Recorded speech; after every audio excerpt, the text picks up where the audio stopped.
ResNove. So I think that's definitely something that the program design committee can follow up with and expand on. So, and then Phil Neville's at Graduate Public Affairs. So my main issue is that he keeps saying that this is what the committee will do, but when you're looking specifically at this piece of legislation, it doesn't have any of that information in it. He talked about outsourcing administration. He talked about all these different types on the funding. And in your season's exactly right, in a sense.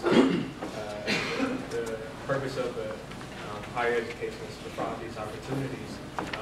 But if that's the case, you have to be, I think you have to be clear and lay that out and be specific in how you want to go about doing that. It's a great idea, but you have to, I think you have to lay down the details for people to really buy into it. Let me just explain briefly why I guess we took this strategy with it. We want there to be an official mechanism for this program to be implemented where there's some official way for us to interact with university administration. So really what we're trying to do is lay out a vision in the proposal and then Senate support that vision, not all of the program details. There's no way we can anticipate everything that's going to come up. And I think it would be pretty irresponsible to do so. So really what we're trying to do is give a vision, show you, what we're thinking, what ideas I have, and create a mechanism to explore those ideas, because there's really no way to tackle that all at once. Severin Whitty, Communication Council. I've actually been interning with the intellectual entrepreneurship you were describing, the IE, this entire semester with the School of Law. It's been incredibly beneficial. The program itself actually allows you to partner with a graduate mentor and really explore different avenues of research and interests within a field of your choosing at the graduate level for study. So, but one thing they've been telling us at our set-aside meetings throughout the semester is extreme need for interns to actually document their experiences, to make videos that sort of support the worth of the existing program as it is because of university-wide budget cuts. Things like this actually are in danger. Even the IE, which has been around since 1997 now, is in danger of being cut. So if anything, bringing this program about and incorporating it into the existing structure of IE as it stands gives greater potential for the IE to continue as it does, as well as sort of implementing this under the umbrella of what that could be and expanding upon the IE program as it is. And we discussed sort of a mutual partnership with them. They're really interested in what we're doing, and ResNove would sort of it would still be a standalone program, obviously, but we would work with them to kind of pool our existing resources and provide sort of a complementary experience. So yeah, thanks for asking. So you're saying that this program would be the schedule of difficulties. The program you're saying is flexible, but it's not. You have to declare what your topic is before you engage in the program. You have to adapt. It's flexible in terms of scheduling. It's supposed to provide at the same time, it's not an educational framework. Right, but there are other programs that already do that, and it doesn't actually make your scheduling that much more flexible because if you want, let's say I'm a CS major, if I want to do something that's to do with game theory, I have to take every single economics course up until I take the game theory or whatever the survey course is. We don't have, there are no provisions to allow students to take courses that they're locked out of. That is one limitation. That's another reason why the program starts, relatively early. Even as early as going into your junior year, so you have time to plan ahead. There's no way. It's not really the scope of this proposal to suggest how departments restrict their classes or anything like that. We have to work with those existing limitations, but I think there are very legitimate ways of crossing into other colleges and getting a substantial amount of background for your capstone proposal out of those experiences. I guess my opinion is that there are already programs in place that allow you to do that, and I'm afraid that this legislation is going to separate our focus away from that. But those programs that are already instated, and like you said, just because we're in a budget crisis doesn't mean we cannot try new initiatives. But I think our focus should be to save successful initiatives that work, like the intellectual entrepreneurship program.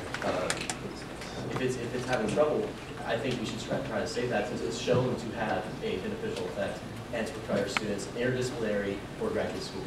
And I would agree with you on that. You have to, devote reasonable attention to those programs too, but that's still, I think, another issue that's a university funding issue. I don't think that really has anything to do with the merits of this proposal necessarily, but I understand that concern. I think you just have to keep working and suggesting new ideas and see how they form, and that's really what this is about. Question from the crowd. Audrey with the Daily Texan. I guess it's sort of been split up in different questions, so I'm wondering if you can answer directly what this program offers that BDP doesn't. Someone mentioned that you have to take very specific courses, which is actually not true. For most of the programs, you have to take about 4 to 6 hours of particular courses and 6 to 9 hours of anything you want that relates to the program, and then like 6 hours of research or whatever. And they have the ability to put people into, like, what someone mentioned, the problem of like trying to get into classes that you don't have the prereqs for. BDP has all of that structure in place so people can do that.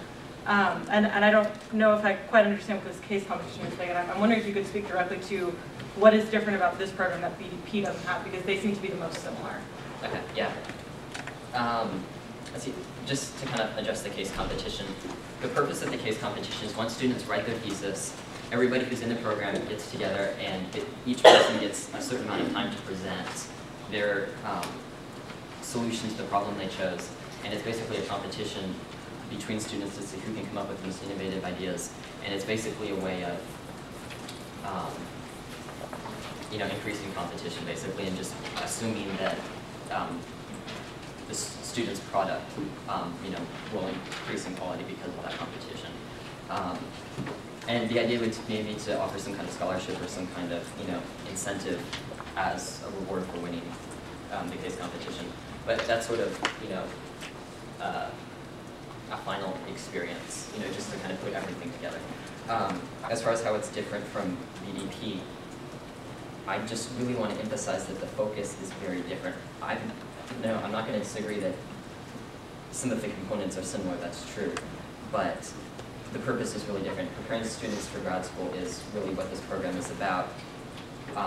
As far as students are concerned, but as far as society is concerned, its purpose is to really produce innovative ideas, and the way you get students to do that is to kind of take down these barriers between academic disciplines and get students to think holistically and to offer them a different perspective. And that's why I think undergraduate studies is such a great form for this, because it doesn't really have any I guess departmental motivations or anything like that. It's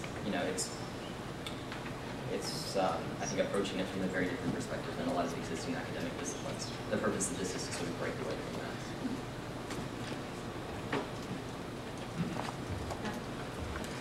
Chelsea Townsend, President of Social Work Council.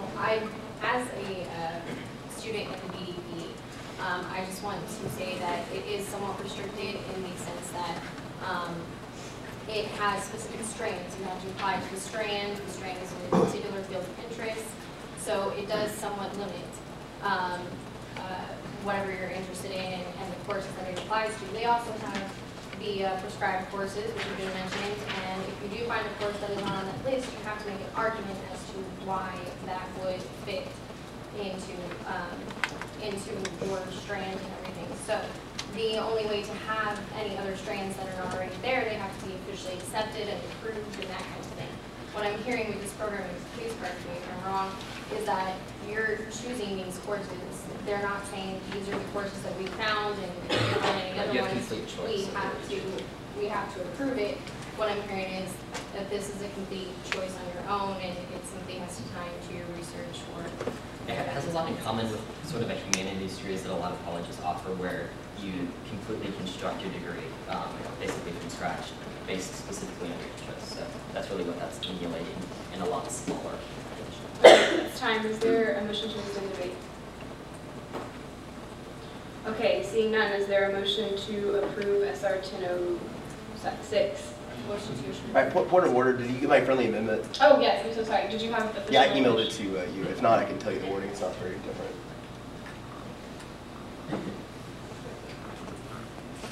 Probably take me just as much time to... If you just want to read it. Yeah, I can just read it out loud if you can get it. So all I'm changing is from 5 members to 6 student members. And in the legislation, after in 3 faculty members, it'll say, and the student members, at least one of which must be a graduate student, comma, will be members of current standing committee, etc. Yeah, please. That's resolved on line 103 to 105.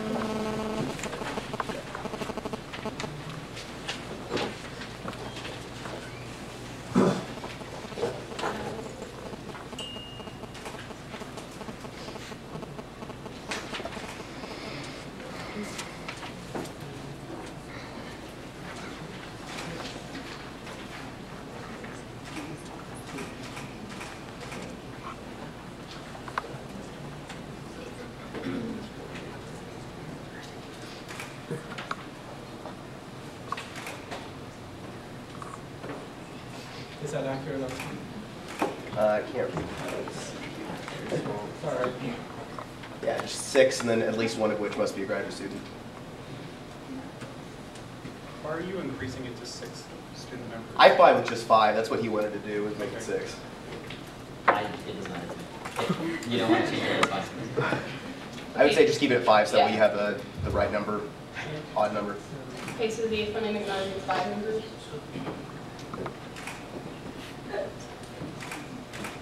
Okay. Okay. All right, is there a motion to approve SR 206? Motion to approve. Is there a second? Second. All those in favor of SR 206, please say aye. Aye. All those opposed? Division. Okay, can we do a roll call vote? Yeah. Ally?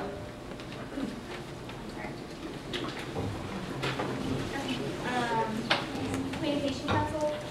Aye. Education Council. Aye. Fine Arts Council. Aye.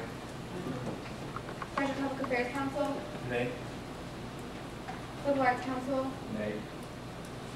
Natural Sciences Council. Nay. Social Work Council. Aye. Student Bar Association. Against.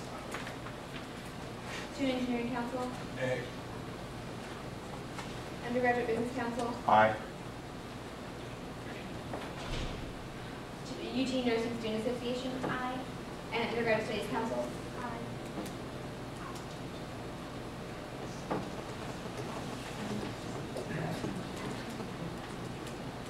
Yes, we have it. All right, SR 206 passes. Thank you.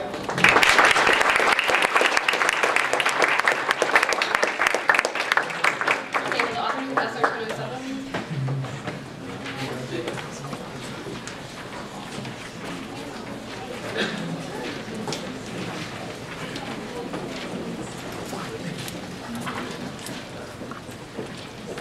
Okay, following the brief overview, and then we'll have 20 minutes of discussion and debate for us. Okay, so just quickly, we incorporated in whereas statements, lines 18 through 20, whereas this lack of uniform responses put students, faculty, and staff in danger and disrupted students' academic performance by disturbing the learning environment. That was the amendment.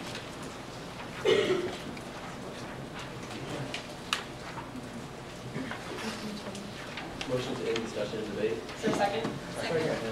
Okay, motion to approve SR 207. Motion to approve. Second? All those in favor of SR 207, please say aye. Aye. All those opposed? Congratulations.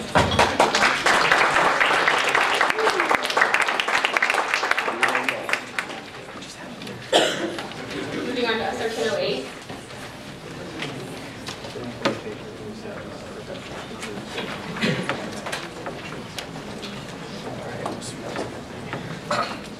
Okay, so there were no amendments, no changes. We'll now have 20 minutes of discussion and debate. Motion to end discussion and debate. Is there a second? Okay. Is there a motion to approve SR 208? Motion to approve. All those in favor of SR 208? Aye. All those opposed?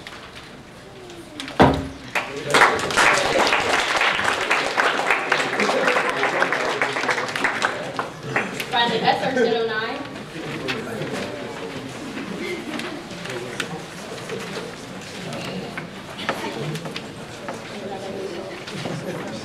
Okay, we'll now have 20 minutes of discussion and debate for SR 209.